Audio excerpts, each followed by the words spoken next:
June 7, 1992. Three women vanish from a quiet home in Springfield, Missouri, leaving behind their cars, their purses, and nearly $900 in cash sitting untouched. 19-year-old Suzie Streeter, 18-year-old Stacy McCall, and 47-year-old Sherrill Levitt simply disappear into thin air on what should have been a celebratory weekend following high school graduation. There are no signs of a struggle inside the house, no forced entry, no ransacked rooms.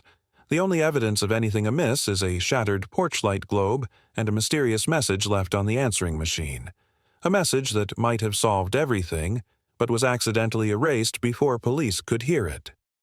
Before we dive into this case, make sure to like this video and subscribe. This is a story that will stay with you long after it ends. For over 30 years, investigators have pursued thousands of tips, interrogated numerous suspects, and followed leads across multiple states. Yet Suzie, Stacy, and Sherrill remain missing without a trace.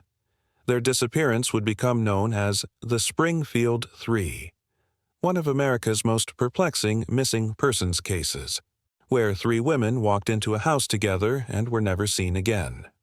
What happened during those dark, early morning hours remains one of Missouri's greatest unsolved mysteries. His story begins with celebration and promise. On June 6, 1992, best friends Suzie Streeter and Stacy McCall graduated from Kickapoo High School at 4 p.m. in the Hammond Student Center on Southwest Missouri State University's campus. It was supposed to be the beginning of their adult lives, a milestone moment filled with joy and endless possibilities. Sherrill Elizabeth Levitt, 47 years old and a devoted single mother, watched proudly from the audience as her daughter Suzie walked across that graduation stage. Sherrill was a petite woman at 5 feet tall and 110 pounds, with short, light blonde hair and brown eyes. She worked as a cosmetologist at a local salon and was known for being extremely close to her 19-year-old daughter. Suzie Streeter, born March 9, 1973, was a vibrant young woman with shoulder-length blonde hair and distinctive features, including a scar on her upper right forearm and a small mole on the left corner of her mouth. At 5 feet 2 inches and 102 pounds, she had recently moved back in with her mother that spring and was excited about starting this new chapter of her life. Stacy Kathleen McCall, born April 23, 1974, was 18 years old with long, dark blonde hair and light-colored eyes. At 5 feet 3 inches and 120 pounds, she was known for being exceptionally responsible and reliable, traits that would make her subsequent disappearance all the more alarming to those who knew her best. After the graduation ceremony, the girls had planned to attend the school's alcohol-free lock-in that would last until 8 a.m. the next morning. Instead, they chose to celebrate with friends at various parties throughout Springfield.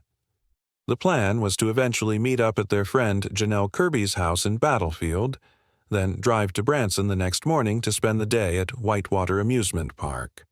The evening of June 6th unfolded with typical teenage spontaneity.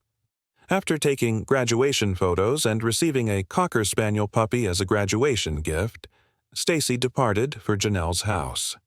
Suzie also took pictures that evening with her friend Nigel Kenny before heading to the Kirby residence.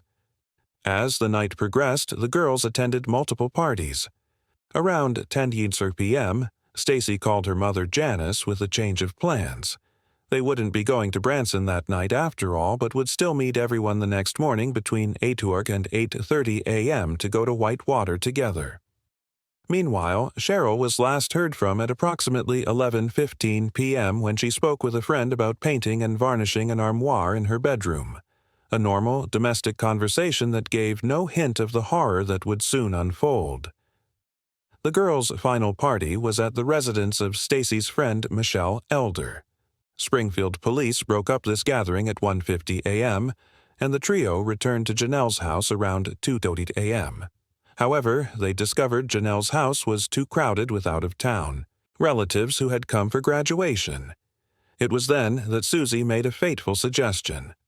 Why didn't she and Stacy spend the night at her mother's house instead? Suzie was excited to show Stacy her new king-sized waterbed that had recently been delivered. The morning of June 7th began with growing concern when Suzie and Stacy failed to appear at Janelle Kirby's house for their planned trip to Whitewater. Around 9:00 a.m., Janelle and her boyfriend Mike Henson decided to check on the girls at Sherrill's home at 1717 East Delmar Street. What they found immediately set off alarm bells. The front door was unlocked, which was unusual, and when they entered the house there was no sign of any of the three women.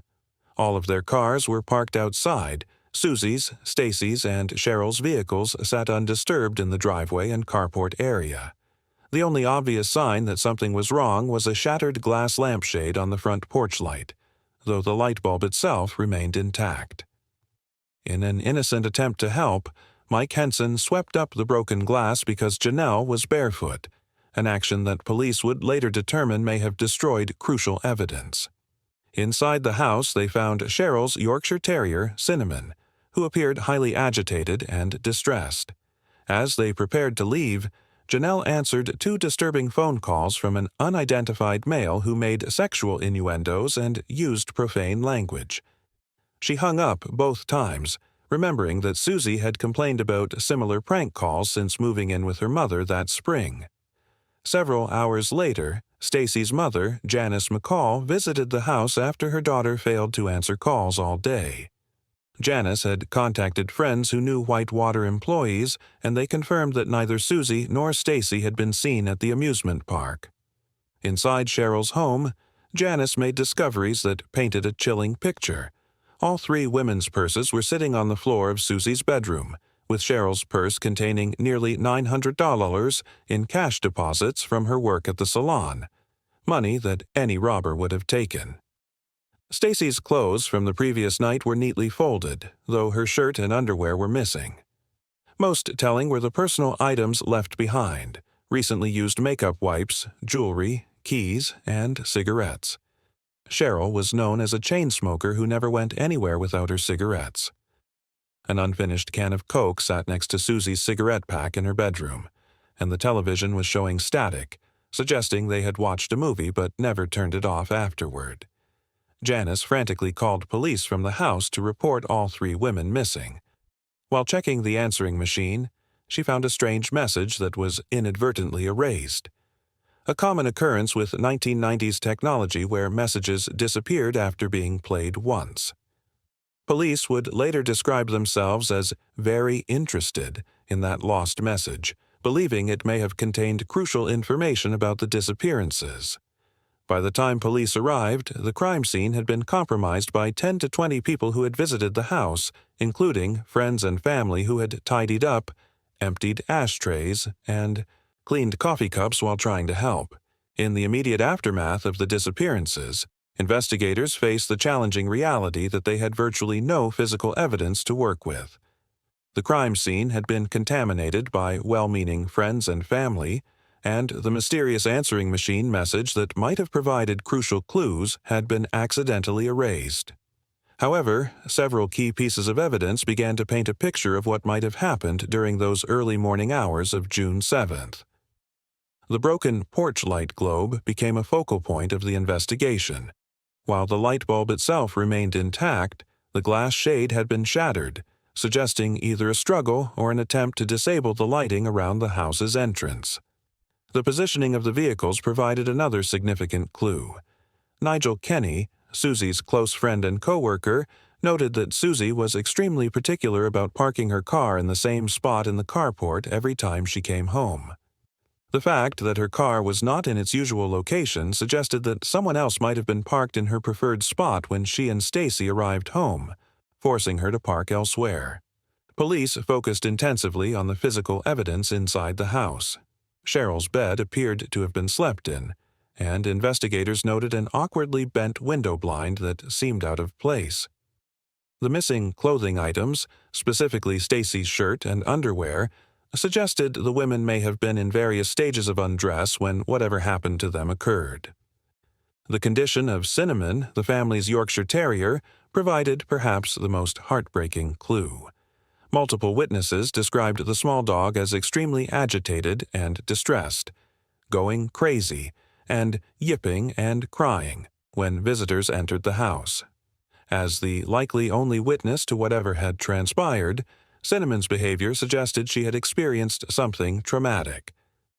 A significant breakthrough came on December 31, 1992, when a man called the America's Most Wanted hotline with what police described as prime knowledge of the abductions.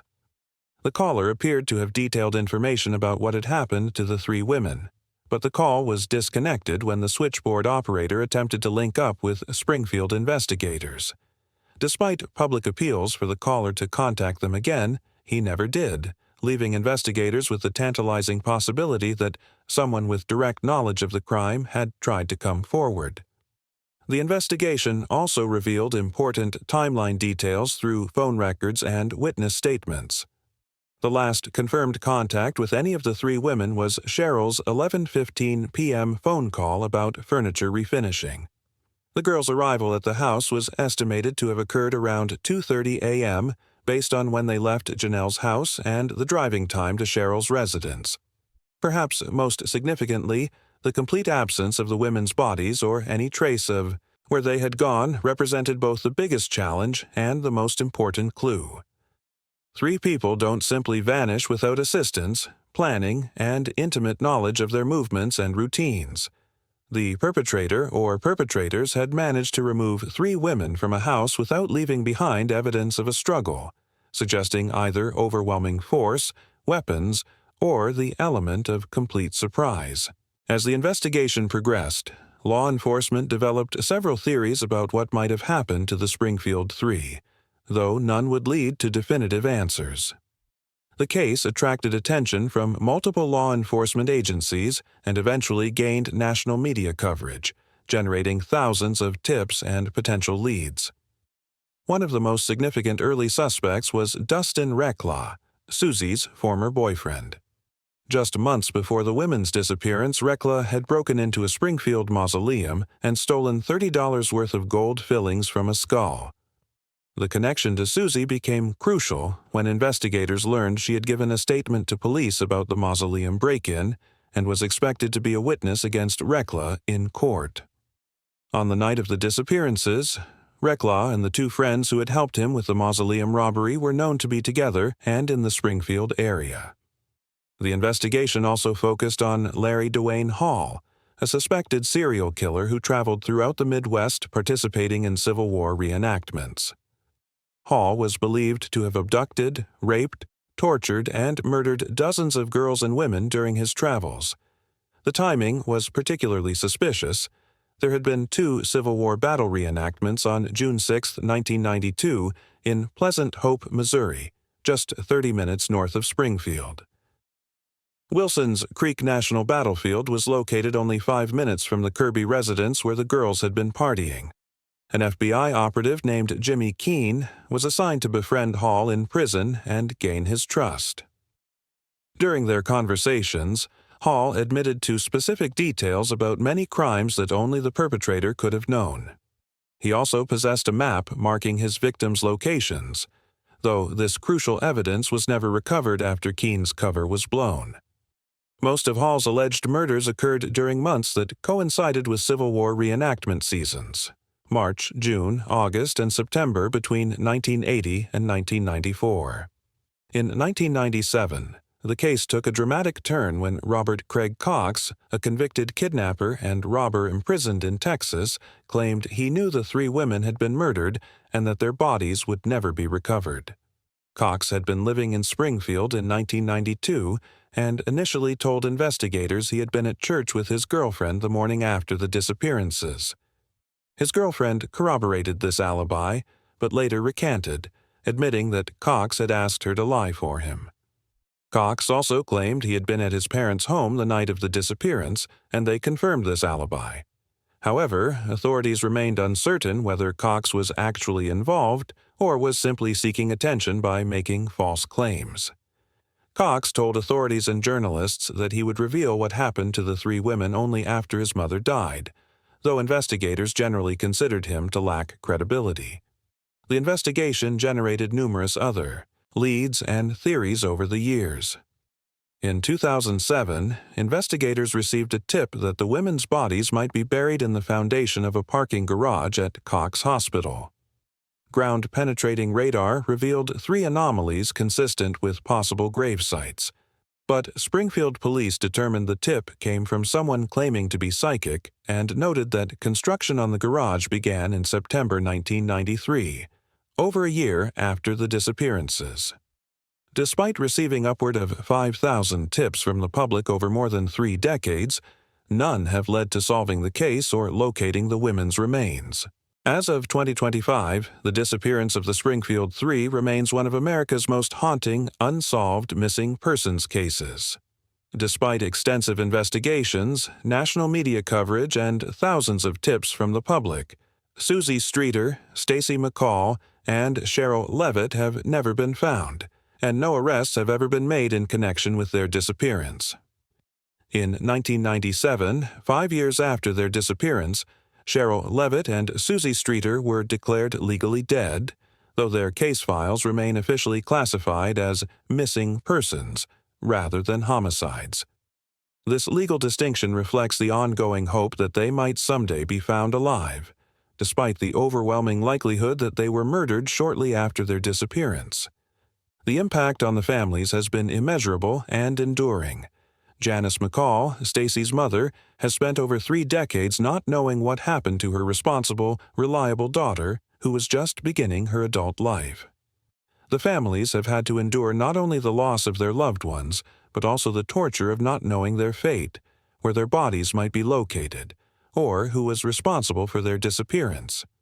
The case has had broader implications for missing persons investigations and public awareness. The Springfield Three case demonstrated how quickly a crime scene can be compromised by well-meaning friends and family members who don't realize they might be destroying evidence. The case has been used in law enforcement training to emphasize the importance of immediately securing potential crime scenes, even when no obvious signs of violence are present. The mystery has maintained a strong presence in popular culture and true crime communities. The case has been featured on numerous television shows including 48 Hours, America's Most Wanted, and Investigation Discovery's Disappeared series. In 2021, journalist Anne Roderick Jones launched a dedicated podcast called The Springfield Three, A Small-Town Disappearance, continuing to keep the case in public consciousness. In June 1997, a memorial bench was dedicated to the 3 women inside the victims' memorial garden in Springfield's Phelps Grove Park, ensuring their memory would be preserved even without resolution to their case. This memorial serves as a reminder to the community that these were real people with families who continue to seek answers. The case has also highlighted the challenges law enforcement faces when investigating cases without bodies or clear evidence of foul play. The Springfield Police Department has maintained active files on the case for over 30 years, continuing to follow up on tips and investigate new leads as they develop. For investigators, the case represents both frustration and determination. Despite the lack of resolution, law enforcement agencies have never officially closed the case, maintaining hope that advances in technology, new witness testimony, or fresh evidence might eventually provide the breakthrough needed to solve this enduring mystery. The disappearance of the Springfield Three forces us to confront the terrifying reality that sometimes people we love simply vanish without explanation, leaving behind only questions and heartbreak. Suzie Streeter was just beginning her adult life after high school graduation. Stacy McCall was known for her responsibility and reliability. Sherrill Levitt was a devoted mother building a life with her daughter. All 3 were living normal lives when they encountered whatever evil took them away forever. This case haunts us because it could happen to anyone. There was nothing particularly risky about their behavior that night. They attended graduation parties, made responsible decisions about not driving to Branson late at night, and chose to sleep at Sherrill's house instead of staying somewhere crowded. These were the kinds of ordinary decisions that millions of people make every day without consequence. The accidentally erased answering machine message represents one of the most frustrating aspects of this case. In an era before digital recording and cloud storage, that message disappeared forever, potentially taking with it the key to solving the entire mystery. We're left to wonder what information it contained and whether it might have led to the women's rescue if it had been preserved.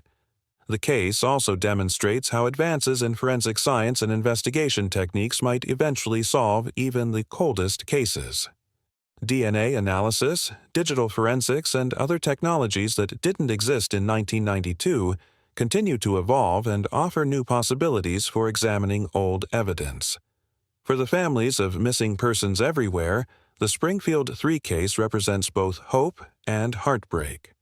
Hope because investigators never stop working these cases, because new leads continue to develop decades later, and because public interest keeps these stories alive.